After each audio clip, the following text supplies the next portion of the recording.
Alright, so quick intro today guys, kinda ironic since this is my longest video yet, but you all get the gist.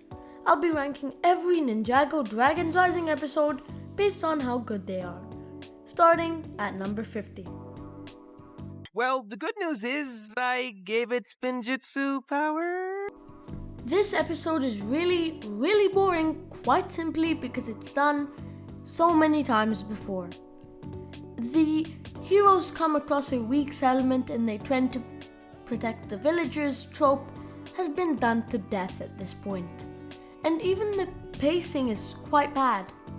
In the first part of the episode, we see the ninja work out how they're really gonna get the dragon cores, but it's undermined by the Sora name confusing gag, which was really annoying and slowed the episode down way too much. We also see Eren trying to achieve his object spinjitzu, which is the highlight of the entire episode. However, the next part of the episode is quite unrealistic, where there is no character development whatsoever, and the fight scenes are not good, to say the least. With the villagers able to beat the Merlopian gang kinda effortlessly, that was something that surprised me quite a lot. The twist with the monster controlling the gang was predictable, and the only good part about this episode's finale was the new locations. And I must say, the idea of having a floating raft city is really cool, even if it was used in a mediocre episode. So no one knows where Mysterium is.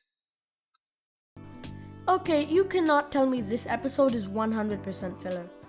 And because of that, it is really boring.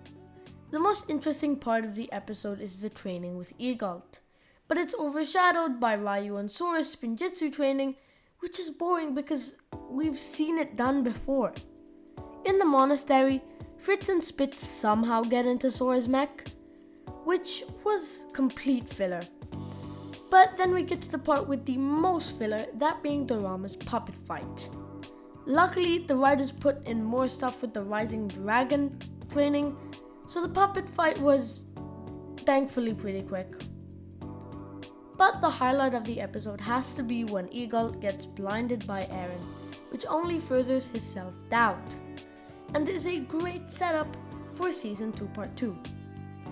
Other than that, this episode was a huge disappointment in one of the best set of episodes in the entire series. Nia, why does this huge angry monster know your name? So, this episode was pretty boring. The major thing to mention is that this was Cole's debut in Dragon's Rising, aside from the flashbacks, and he is great as always here. The episode shows how much he cares for the Finders, which is one of his character traits all the way back in the original series. But the main plot of the episode is really stale. The ninja find Cole, escape the Hoarder, get back to the rookery, Dr. LaRoche shows up, and they have a fight with the Hoarder. But it isn't that well done since it's just fight scene after fight scene and there's no break, you know what I mean? The best thing about this episode is Sora's development, showing how broken things can be fixed, but even better than before with the pencil geofix. That metaphor was really good. Side note, I like how Sora and Geo can relate and their dialogue is pretty nice. The other amazing thing about this episode is Kai and Wildfire. And Kai shows her how to heal Heatwave, showing how much more he knows than we think. Ha! These walls of punishment aren't as fun as I hoped. You're expecting them to be fun? Okay, I know this is the third episode that's in Season 1 Part 2, but don't worry, I like Part 2, it's just not as good as the other parts. So the best part about this episode is no doubt the Kai and Wildfire banter. It's just so great seeing the ninja argue/interact with each other because it's such a human thing to do and definitely adds depth to the characters. Another great part about this episode is the world building. The lava tides in their village was just so cool to see. But they kinda waste it by having a massive fight with Dorama, of all people. He's cool at first, but he gets really annoying, especially in this episode, and this singular fight just drags the episode down so much in the ranking. Another bad part about the episode is the B-plot with Zane and Mr. Frohickey. You can't tell me this wasn't filler, since he needed materials for the portal gate, which we learn is useless at anyway. Other than that, I guess it has a great message of people not seeing you for who you truly are. But it was done in a really bad way. I just said the magic word. You know incantations? Now we're getting to the season 3 episodes and expect a lot of them to be down here. I love the opening of this episode with Aaron meeting these strangers and all, but the scene where Aaron is feeding Raz is just too funny. The way Raz expects Aaron to know incantations, it's just so funny to me for some reason. Aside from that, the rest of the episode is just plain filler.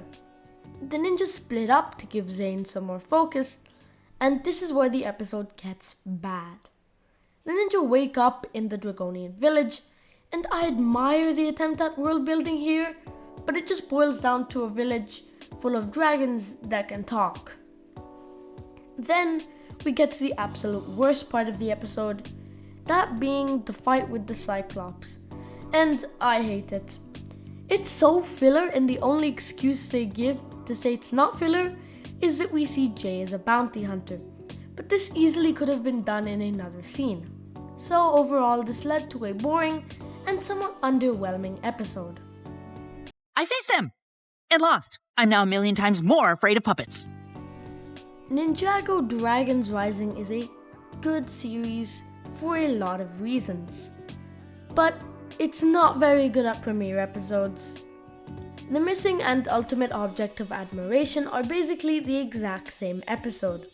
Ninja reach a settlement, they get a clue of where the monster is, and one of the new ninja defeats said monster.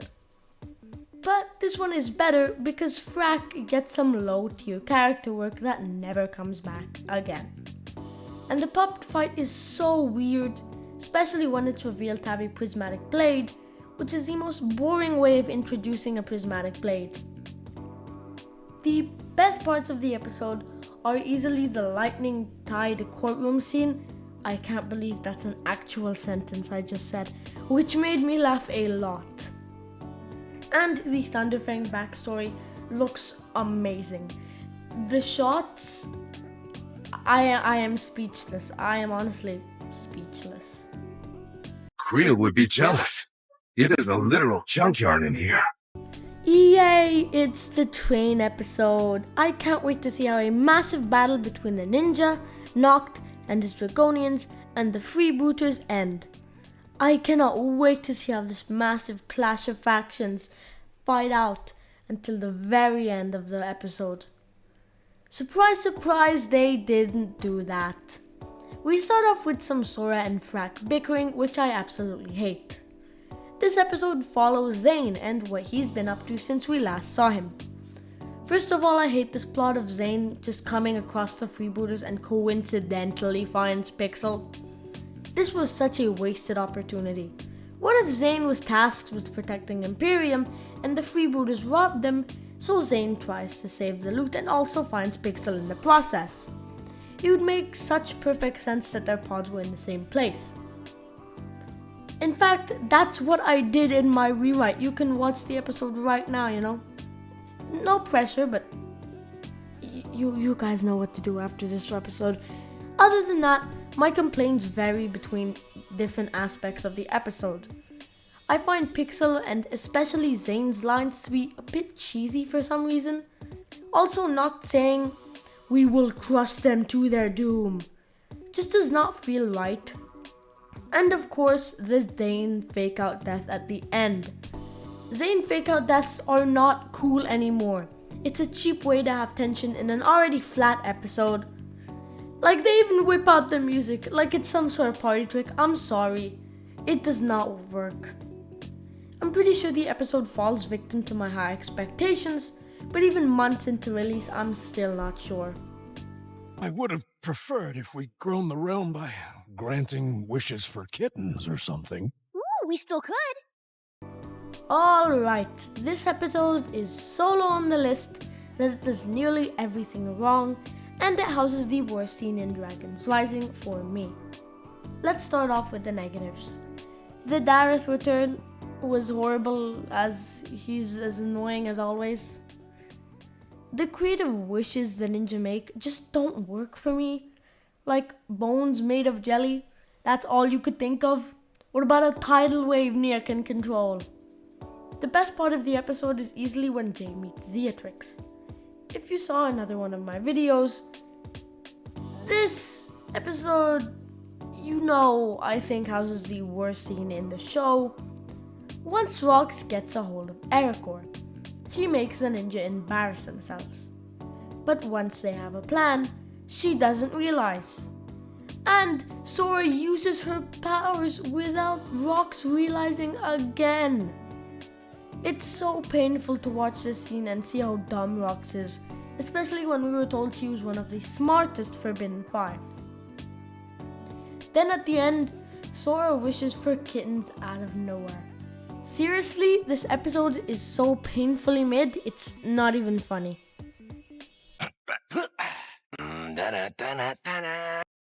Next up, the Temple of the Dragon Energy Cores. And not that I outright hate this episode, it could be better. I don't know what it is, but something about this episode just feels so wrong. I placed it here because I just had a gut feeling I didn't like it. It's so bland and predictable. The reveal isn't even that good. The first Spinjitzu master creating other realms, and also he helped stop the merge a few thousand years ago, but for some reason it's not that interesting to me. Lloyd also has a mini arc about letting others help him, and this makes sense since Master Wu leaving would obviously leave a great responsibility on him.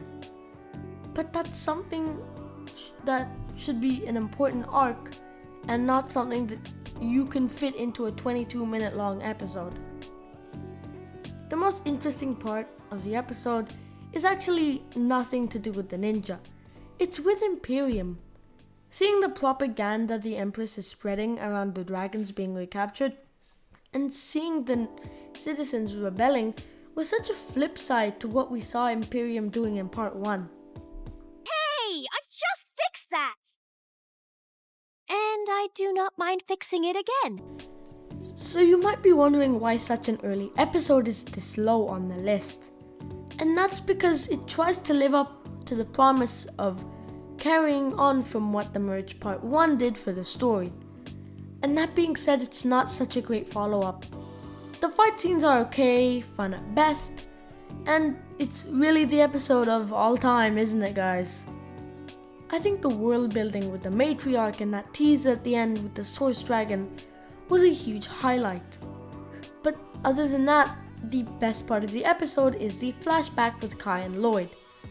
Since Kai's my favorite ninja, I loved seeing him back. The other positives I'd like to add is the animation of Lloyd's Spinjitzu. It looks so good, almost mesmerizing. Also, Rapton is an idiot again. What is that? Our destination. The Blood Moon is a great opening to the season. I love what they do in the beginning with Raz entering the Shadow Dojo, but it's sadly dragged down with everything else in the episode. The influencer thing just doesn't work for a world like Ninjago's, and it feels so out of place.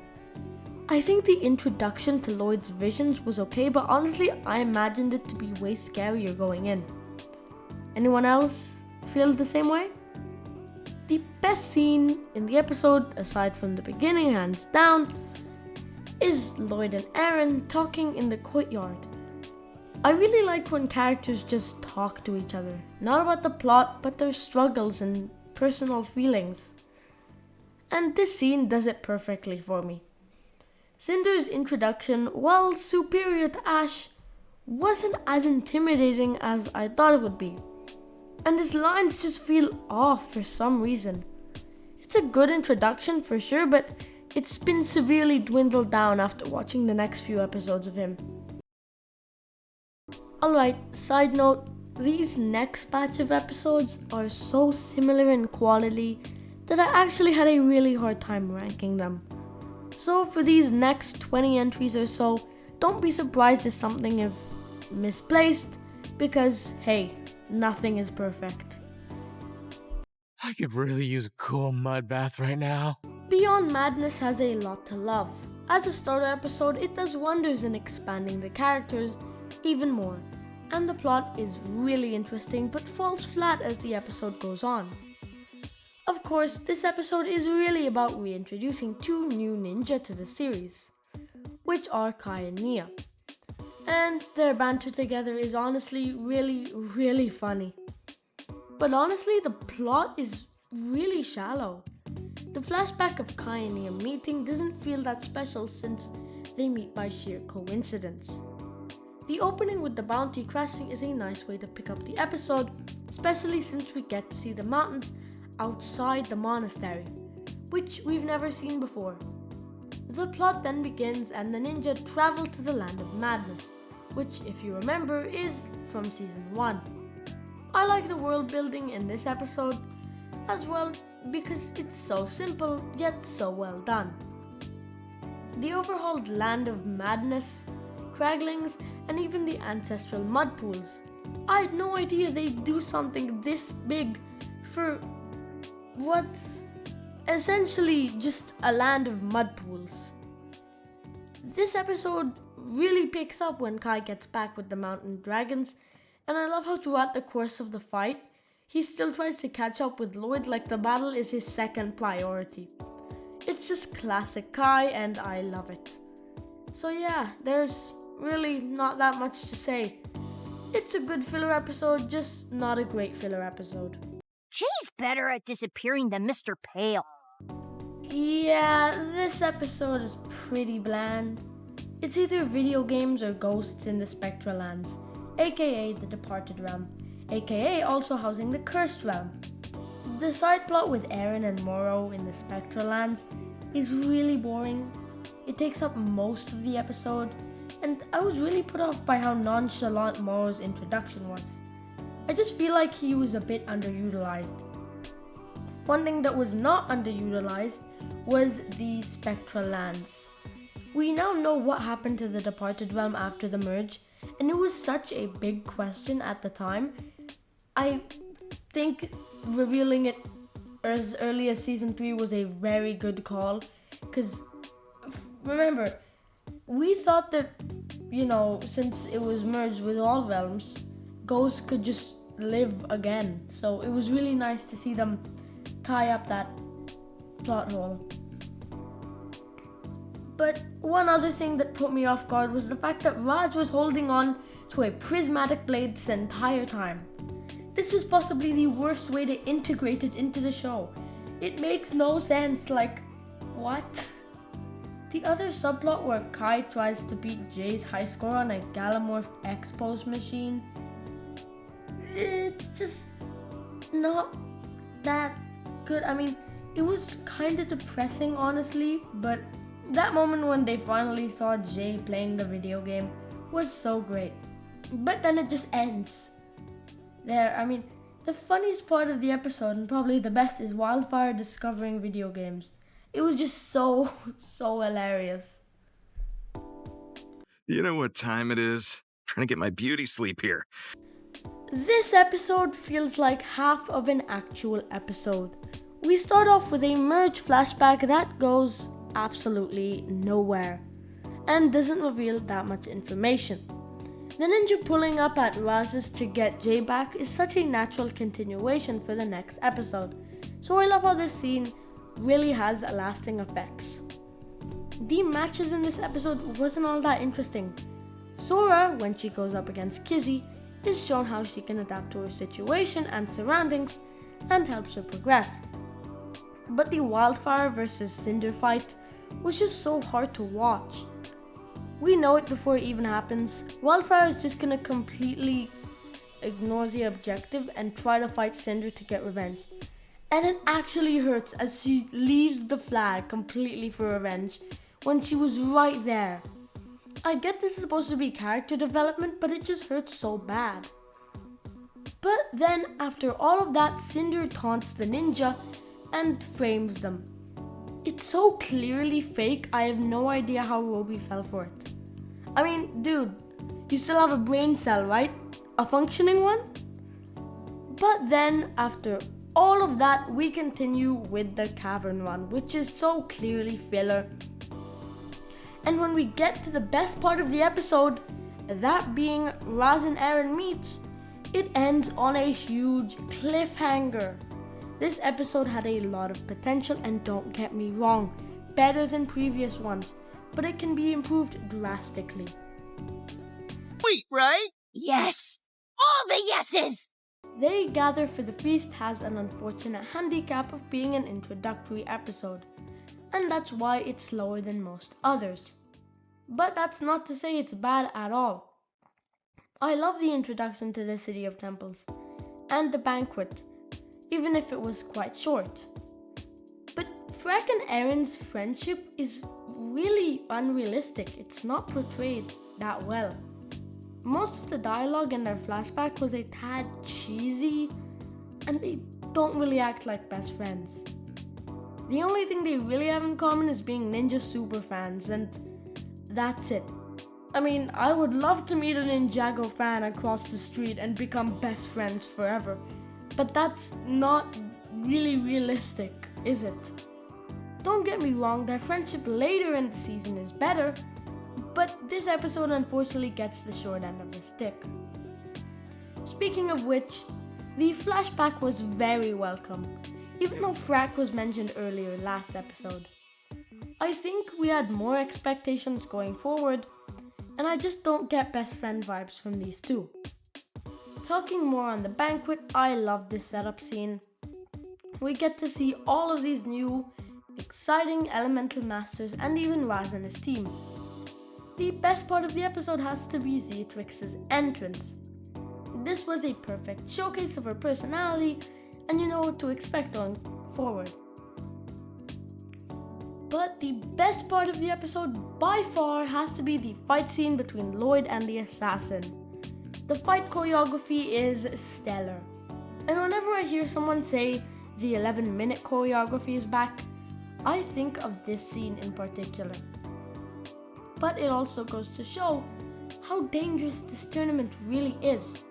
There will always be someone trying to backstab you. Sometimes literally. We're intruders? You're intruding on our intrusion!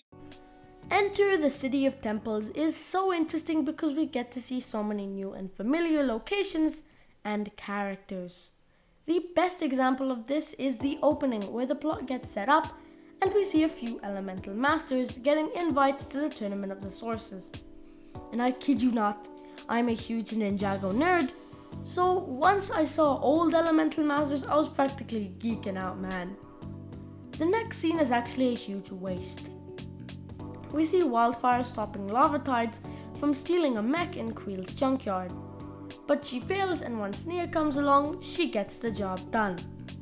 It's supposed to set up a moment between them about Kai in the Nether's base, but all it does is show how incompetent Wildfire still is. The best part of the episode is easily when Lloyd solos the Dragon Masters Egalt and Rantu. Sure, they could be holding back, but I don't think they did. It's a perfect example of how far he's come in terms of skill. And I also love how they're the first people Lloyd thinks of as masters to teach them in the tournament. Another thing that this episode sets up is the fact that Eren feels quite useless. And yes, he actually is. And the ninja have grapples even better than his. All he has is Spinjitzu, which is gonna do him no good in the tournament that he can't even play in. So yes, Eren is completely justified when he says he's useless and doesn't want to go. The fight on the cliff is very creative and gave me serious Prime Empire vibes. The fight choreography is stellar as usual. The only bad part of the episode is Roby's entrance. He's just too Gen Z for my taste. And no joke, this one scene brought down the episode so much for me on the ranking. Like, seriously, I am not even joking. What have you done? Never seen her before in my life. Secrets of the Wilderness is a pretty good episode, just not a great one. The opening scene of Wildfire trying to wake the Dragon Masters up is actually really sad, and you can see it on Kai's face. It's just so depressing. Gondolaria, as always, is hilarious. Rue showing Jay who he really was is a great scene. The music and visuals really stand out, and I love that we get to know Jay knows that he has powers and hides them from everyone. The episode also shows how capable Jordana has become with the Roxian magic when she causes a massive storm, and even how capable Jordana has become when she causes a massive storm, and even how capable she is as a person when capturing Bonsal. But as you know, this episode isn't completely good and turns bad in the second half. When the ninjas split up, Lloyd and Nia land on a giant leaf and keeps falling, and Lloyd says, "Now we're safe," over and over again, and the joke is really bad and doesn't land well. Pun totally intended. The magical storehouse sections really slowed the episode down though, even if it was intended to be just for fun. You've clearly never met a ninja. They won't shut up about not quitting. The Last Djinn is an episode that really caught me off guard because I didn't think part 2 had the time to bring back Nauticon, since he was actually planned for Crystallize, but honestly, it was for the better. But we actually meet a different Djinn this time, Aracor. This episode is very interesting for a few reasons. Number 1, new audiences are introduced to the ideas of Djinn and Ninjago, and even new lore like the Ninjago dragons for older fans. It's very fun, and I think Nia and Sora have great banter in this episode. The episode also introduces new things to old and new fans, which I really enjoyed as someone who keeps a lot of time tracking the timeline. But unfortunately, it's ruined by this Zane and Mr. Frohiki subplot. I kid you not, every time they cut to this subplot, I honestly sighed and I hate it. This is like that nightmare I had. The Crossroads Carnival is another good filler episode that I actually enjoyed. The opening scene has to be my favorite part. Sora and Aaron's training had great homages to the pilots, and I think it was done excellently. But then we get to the somewhat worse part of the episode, I guess. Dorama was an obvious twist villain, but his theater's weird obstacles and fire everywhere was super entertaining to watch. Even his puppet fight was cool. Say what you will about the guy, but he knows how to make an entertaining show. And the best part, there's even character development. Sora learning the importance of training, and the bond between Lloyd, Aaron and Sora was also very well done. But the best scene of the episode goes to when Lloyd enters the tent with the ninja memorials. I don't even know how to describe it well, and I probably wouldn't do the scene justice if I tried. So yeah, amazing episode, guys, especially for such an early one. Garmadon, Lloyd, legendary green ninja, picks his nose and... The Riders of Destiny is such a great reintroduction to the Cloud Kingdom. In the episode, we get to see how much the Cloud Kingdom has changed, and even meet a new elemental master. The best part of the episode is the similarities and arc that Sora and Euphrasia go on together, having to use their powers to help others if it might hurt other people or themselves. The world building is still amazing though, like I said. There's such a peaceful vibe to the Cloud Kingdom that they really pull off, unlike Season 5, with this mysterious sort of cloud-based area, I guess. But yeah, the Cloud Kingdom is overhauled and it looks amazing. Not as big as we saw in Season 5, but still, it looks great, and especially with the new animation. And the monster fight isn't even that big of a deal in the episode. I much preferred the ninja banter and the world building of the Cloud Kingdom. Also, Raptor wasn't an idiot in this episode, so let's go! Our potential friend is bombing us. This is another World Forest episode, and way better than the previous. This episode was almost entirely about Eren and Raz, and since they were familiar and the best subplot in Season 3 Part 1, it was very entertaining. As you know, I love going back to old locations in shows, but with a darker twist, and that was exactly this episode. What Raz does in the Temple of the Dragon Cores was really messed up, but in the best way possible. I can't believe this episode that Eren finally comes to the realization that sticking around with Raz might not be such a good idea. I mean, Eren, you have a brain, please use it. He's evil, obviously. But what comes before that is even better. The fight with Jay in the sky was so cool to watch, and the entire episode I liked. Especially when he 2v1s Raz and Eren and just shows how capable he is. But then he's quickly made a fool of with Raz just knocking him off his jet. Like, dude, how do you miss like 6 separate shots? What took you so long? Beyond the Phantasm Caves, plot is quite lackluster. It's your typical the heroes must go on an adventure facing different challenges. The best part of the episode is actually the visions the characters experience. So let's talk about them, shall we? The first vision we see is Lloyd meeting the Source Dragons that drives the plot forward. This was a huge shock to me and other fans at the time, but looking back it's really not that special. Then there's the best part of the episode, which is the dreams in the Phantasm Cave.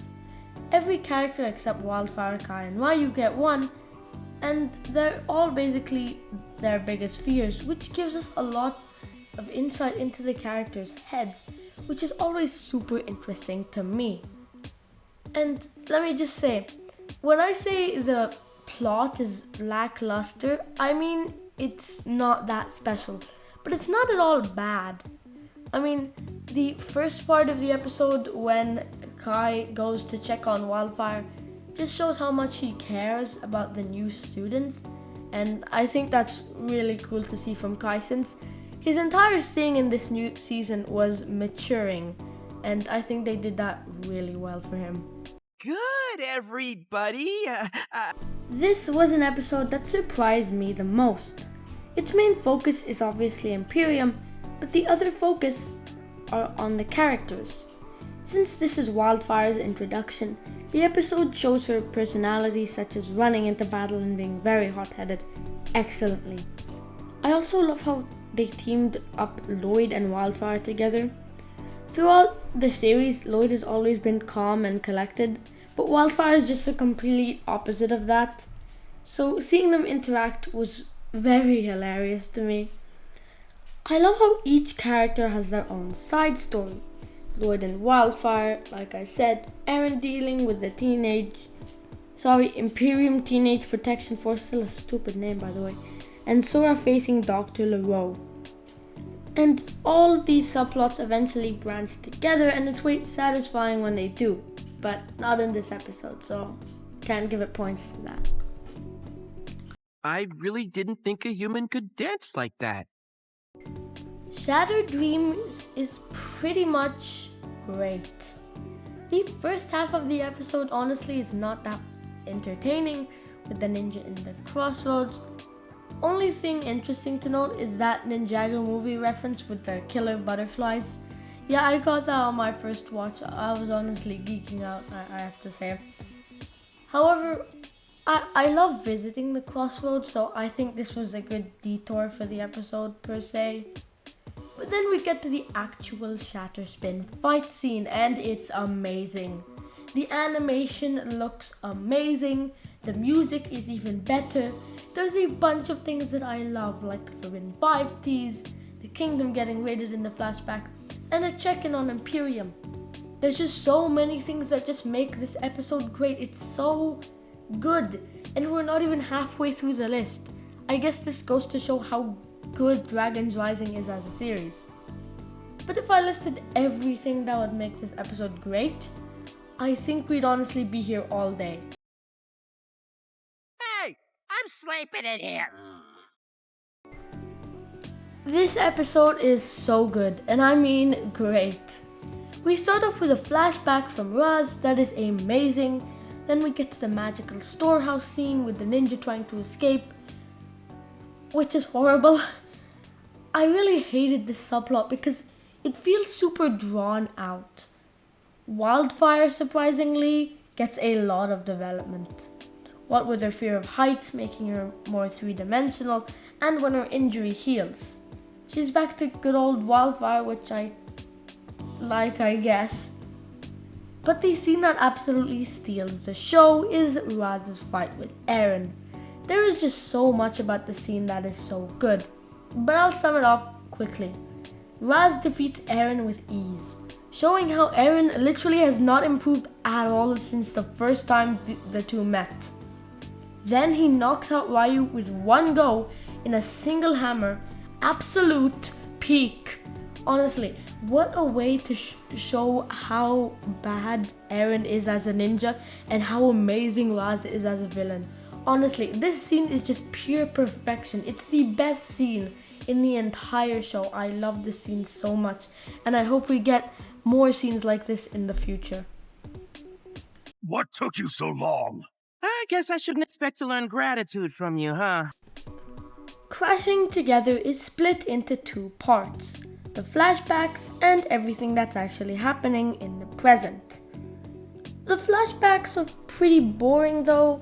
We see older flashbacks that serve as recaps, but we've already seen them before, so it's just very repetitive and boring. I was just waiting for something else to pop up on screen. But even then, the other flashbacks were pretty boring as well. Eren and Sora meeting was underwhelming, and I think they need more development to convince me that these people became such good friends. But what was happening in the present absolutely saved the episode for me and is why it's ranked in this position. I have no idea why the writers called Drix the weakest of the Forbidden Five, because he's much more than capable in this episode. I mean, he gets 2 out of the 5 blades in 5 minutes. It's insane.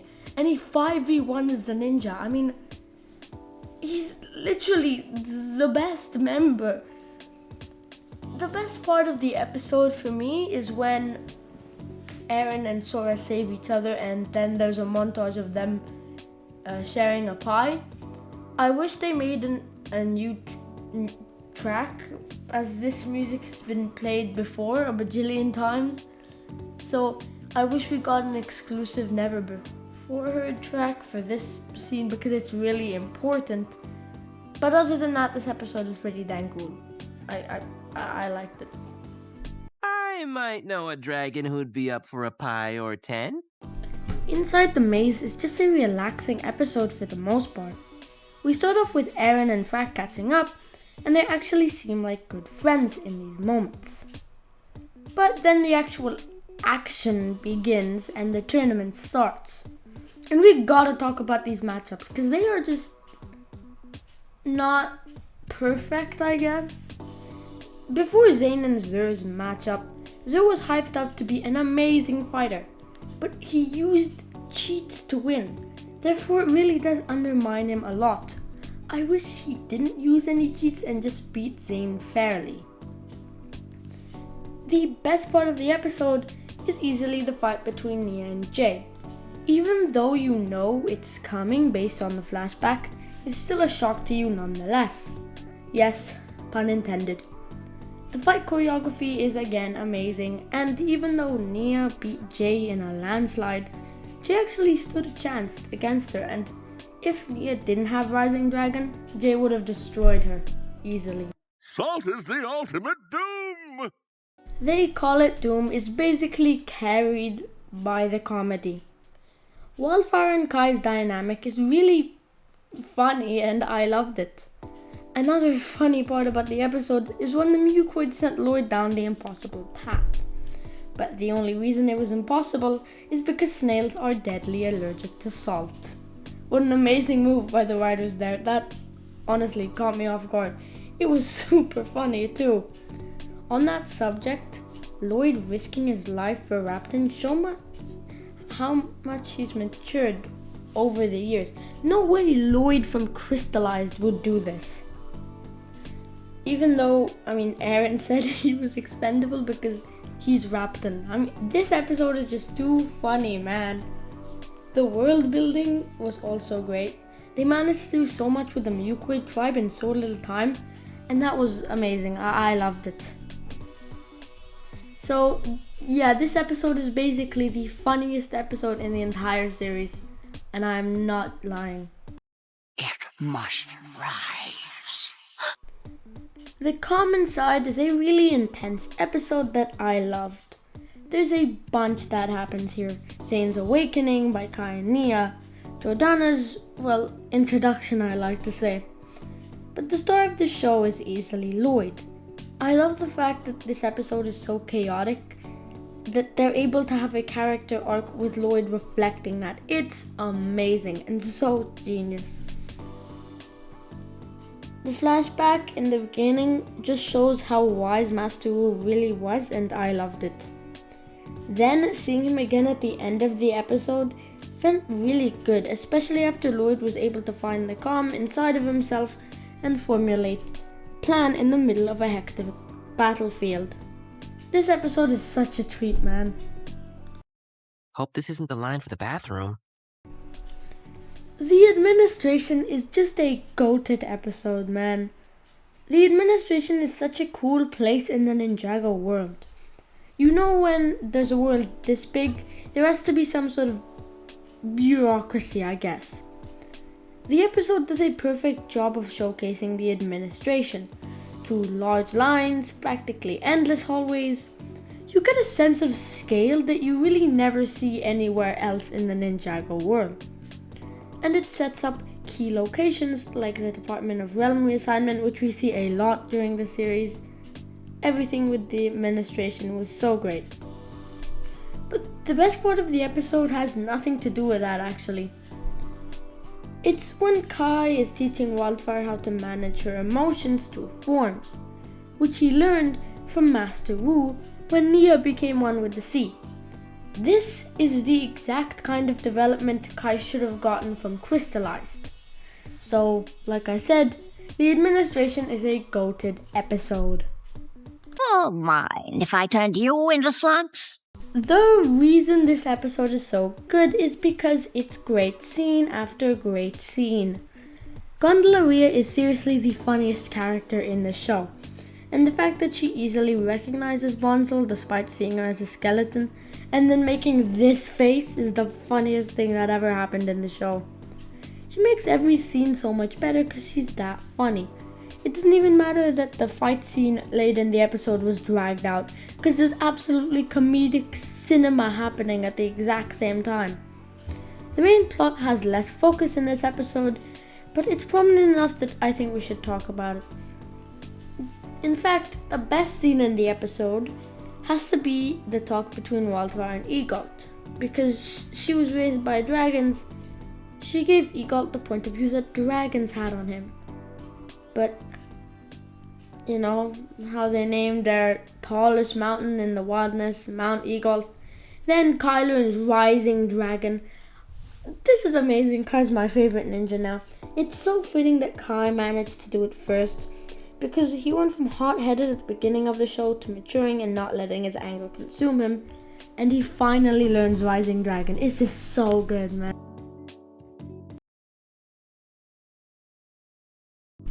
The spell at the waterfall has such an interesting concept. In the episode, we learn Bonsal is a spell and shares her story, and instead of using the normal style with a filter on it, we get a puppet show, which actually looks so much cooler and adds this level of mystery to the Forbidden Five. This scene is the best part of the episode, but we haven't even gotten to the most interesting part. I uploaded a video a few months back about the genius of Eagle's teachings, and honestly, I still stand by it. It's just so fascinating to me that his teachings are actually very realistic. There's a little info box in the corner right up there to link you to that video I'm talking about right now. After you finish this one, of course, which you will. Right? Maybe we're talking about a different guy named Roz. Truth and Lies is so jam-packed with interesting thing after cool scene. How can it not be a top 20?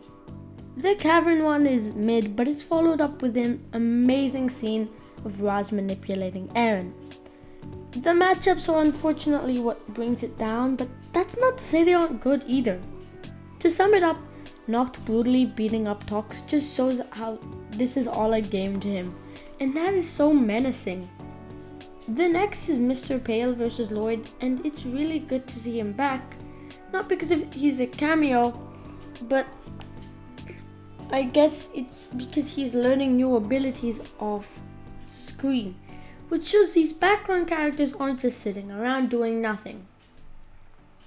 Frack vs. Cole was always a rigged matchup from the start, but to see Cole almost win just goes to show how good he is as an acrobat and a ninja.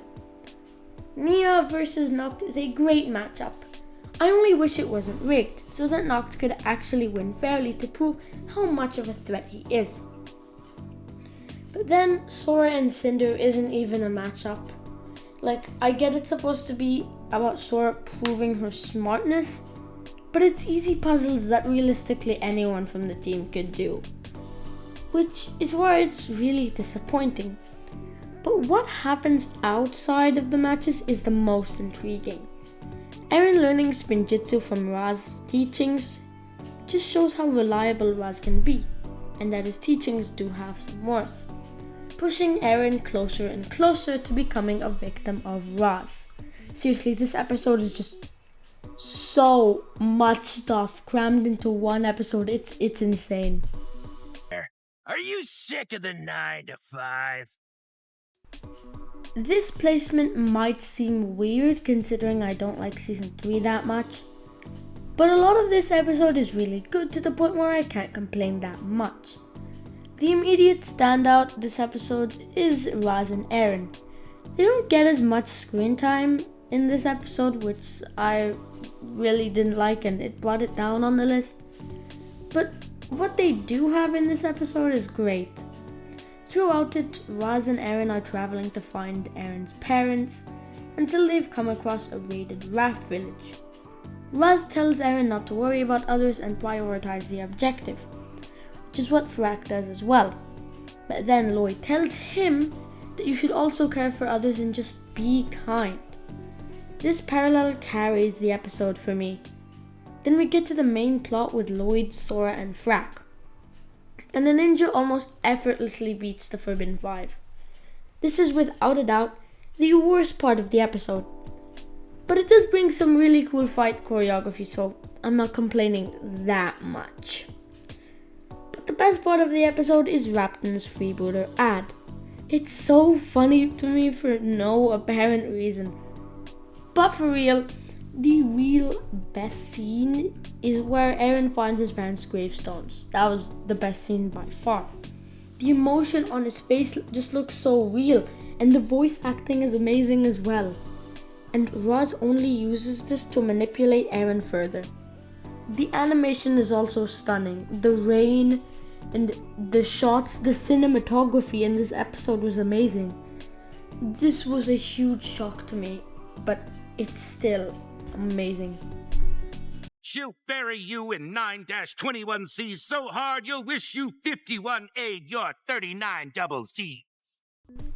The shape of motion is really interesting because it gets so much done in so little time.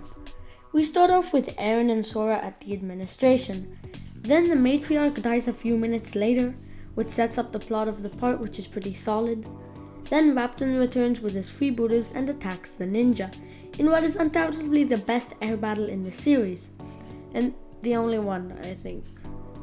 Then the return to the Royal Forest and the matriarch's baby, and then finally we see the Source Dragon of Motion, who gives just the right amount of exposition.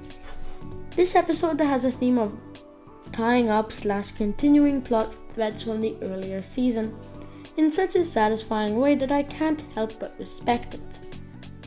Oh, also the fight with Noct and Cinder was epic. Seriously, everything on Raz's side was really interesting, probably the best parts of the episode.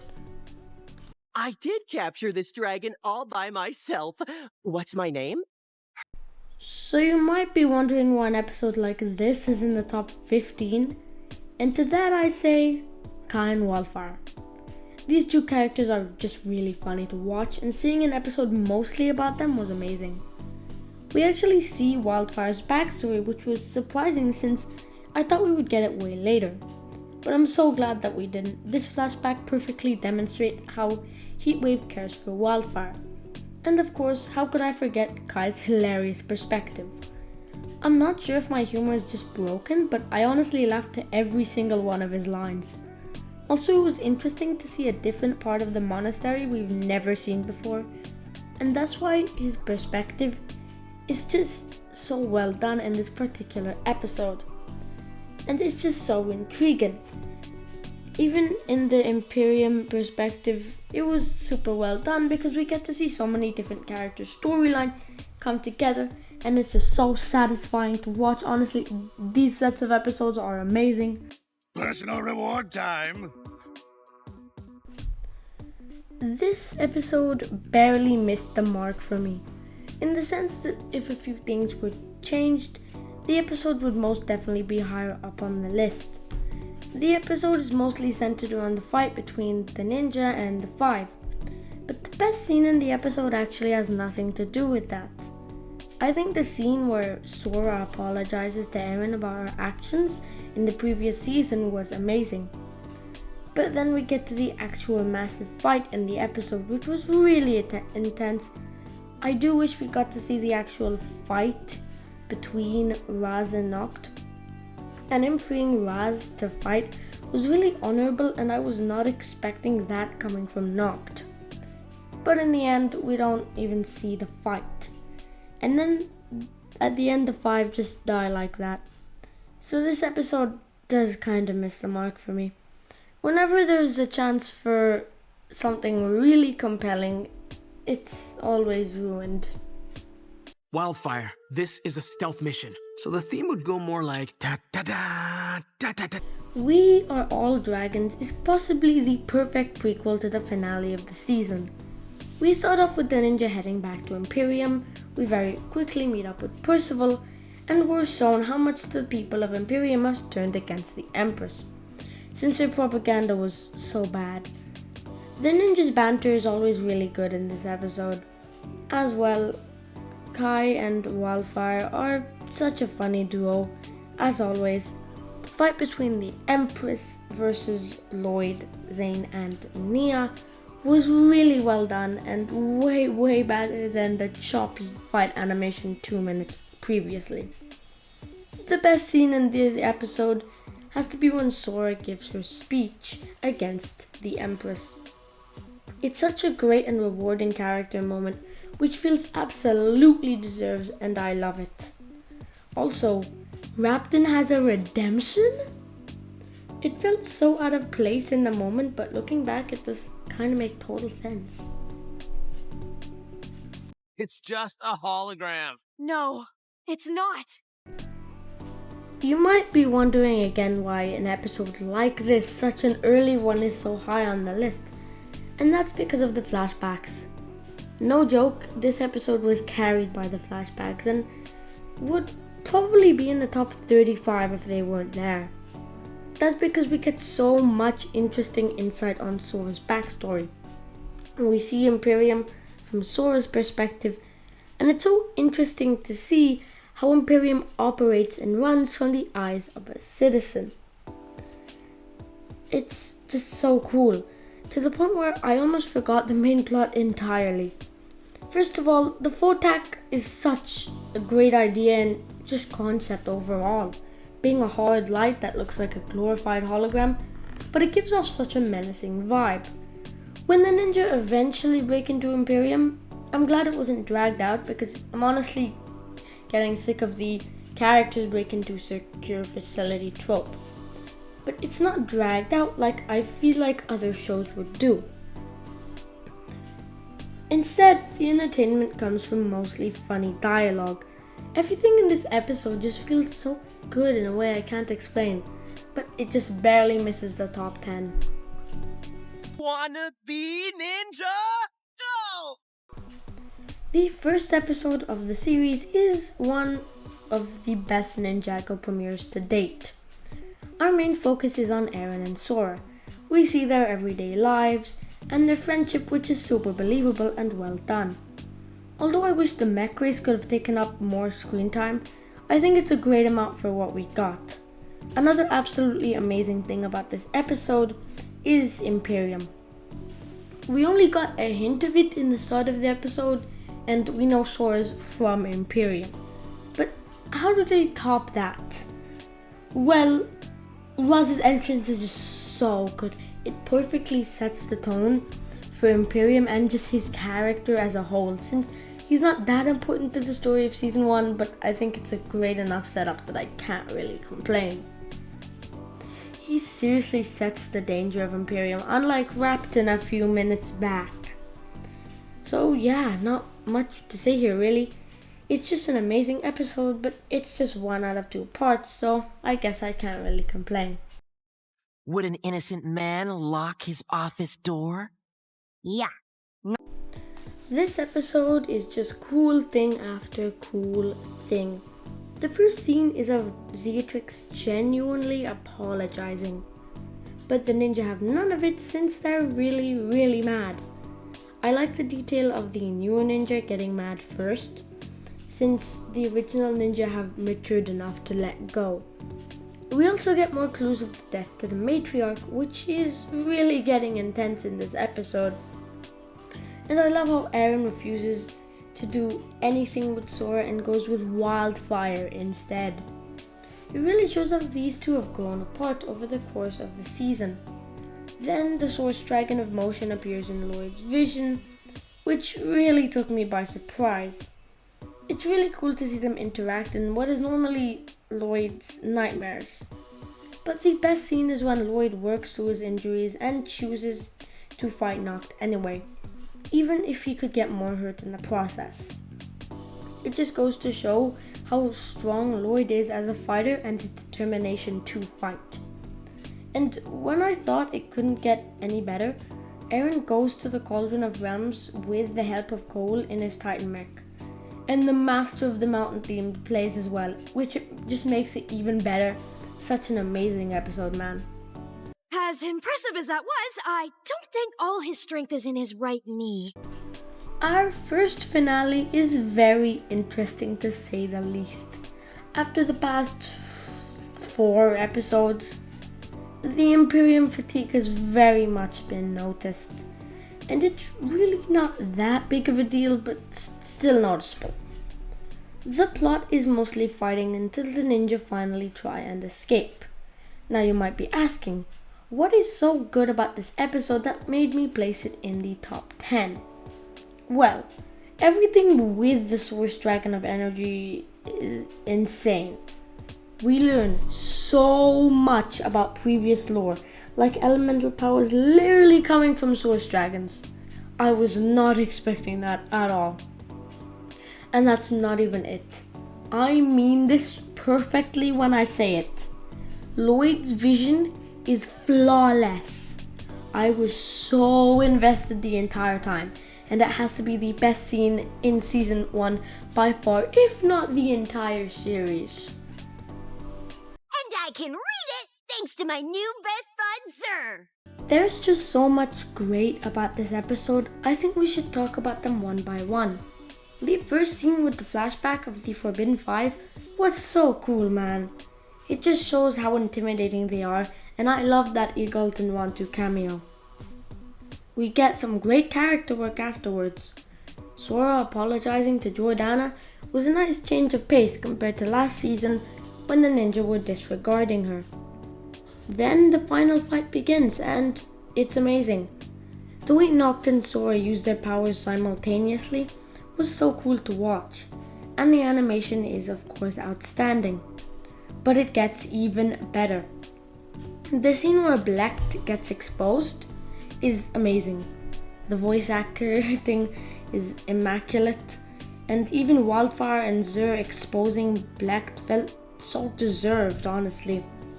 Then Noct steals every power and all hell breaks loose. But that's for next episode, so yeah, kind of a chaotic one. Make you sick and I got it. you didn't laugh. I reacted correctly.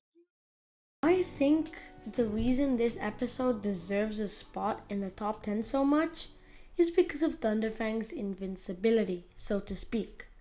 Just the scale of Thunderfang compared to the ninja just awes me. Even if I didn't like season 3, I still love the finale.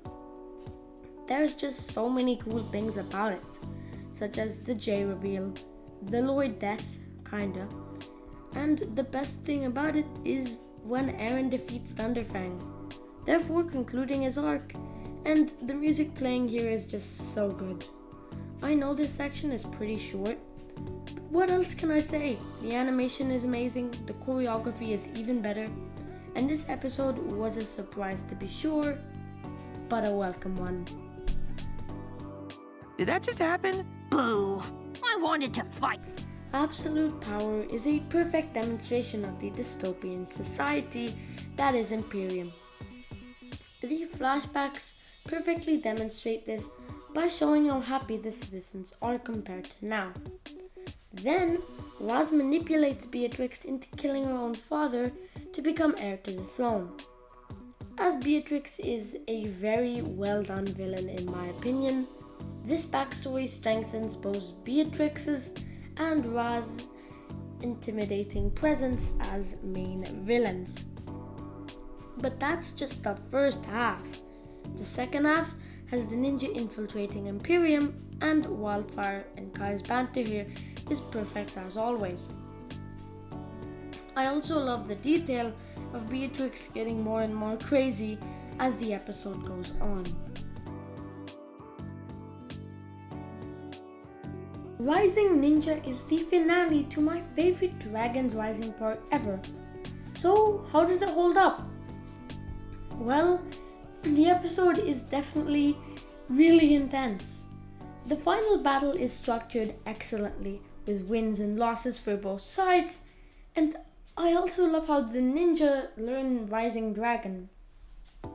The animation is just so cool. Seriously, I could watch this all day. But the most shocking part was when Kai was banished to the nether space. And the fact that he risks eternal suffering just so that his friends can escape unharmed was so needed, and like this entire episode just gives me Kai energy. Like he has this magical spotlight, I guess you could say, and I love it. Like I said, Kai's my favorite character, and there's no doubt. Maybe I should take my own advice. Believe me when I say it, it was really hard to choose between these 3 episodes because I knew they were my favorite from the very beginning. But one eventually had to be last, and that is the Sword Shatters. This episode is basically almost perfect. We start off the episode like any other until the finale, where Lloyd and Beatrix face off. And this scene single-handedly brought down the episode to this spot in the list. I mean, first off, the fight choreography is spectacular, extraordinary, absolute peak cinema. But the real thing that stole the show was Lloyd's arc. To me, this was the conclusion of Lloyd's vision arc. He overcame his visions and let them have no impact over him. His way of teaching and his way of fighting. And with all that, he overcomes his fears and wins against Beatrix. And that was supposed to be the end of the episode. At least, that's what I thought. Until Beatrix jumps back up and knocks him out. This was insanely shocking to me the first time I watched it, and I loved it. Everything about this episode is just so perfect, I can't even describe it. You get your hands off my... Hey, where's Roby? Just short of the number one spot is Elements of Betrayal. This episode has a lot of amazing aspects to it, and honestly, everything here is pretty much perfect. The fight choreography is amazing, and the scene where Kai returns just reminds me why I'm such a good Kai fan. The way Noct uses every elemental power to defeat the ninja was just so cool to watch. I mean, he's using lightning, water, earth, figment, is that how you pronounce it? But anyway, all of these just come together to make a super satisfying fight scene. However, the scene where Eren leaves was done amazingly. I loved the music, the motive was perfect, and on my first viewing, I was a bit shocked when this happened. And the way the writers made the victory ceremony and the scenes after so hollow was such a great choice because one of the ninja literally abandoned the team. And how could I forget the Source Dragon of Emotion coming to visit Lloyd, and Lloyd giving him the Source Dragon icon. However, the one thing that stops this episode from being first place is that when Nia and Ryu leave and we don't get any explanation on what happened, I mean, that was a bit weird, not something serious, but it did catch me off guard on my first viewing, and that is literally the only reason it's not in first place. Did I bring the thing to the place? Now, the moment you've all been waiting for, and the number one spot goes to the power within. In nearly every scene, there is either a shocking plot twist, a satisfying payoff, or the conclusion of a character arc, and oh my god, this episode has it all. So let's talk about everything one by one here. Beatrix was amazing. I think her defeat was very well earned by Eren, since he uses object spinjitzu for the first time properly anyway. And then the scene where Raz just left Imperium, like just walked out of his jail cell, it was just so cool. I mean, he didn't even care and just dipped. That was just so cool, man. And how could I forget possibly one of the best scenes in not just this episode, but the entire show, that being Sora's true potential. This scene was done so well and so beautifully. The animation is stunning, the voice acting is immaculate, and everything about it is so perfect in every single way. And the fact that Sora's parents don't agree with her was such a shocking moment the first time I watched it. And her overcoming that block that was stopping her from reaching her true potential, that was something really well done.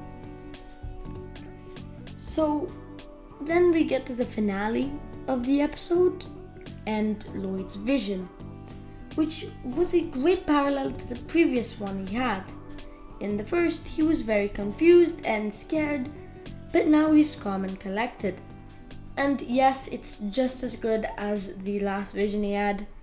And the fact that he risks his very existence to save the world from this world-ending storm just shows how much he's matured over time. And the season 2 tease at the end, of course, which is absolutely amazing and well done in every way possible. And there you have it.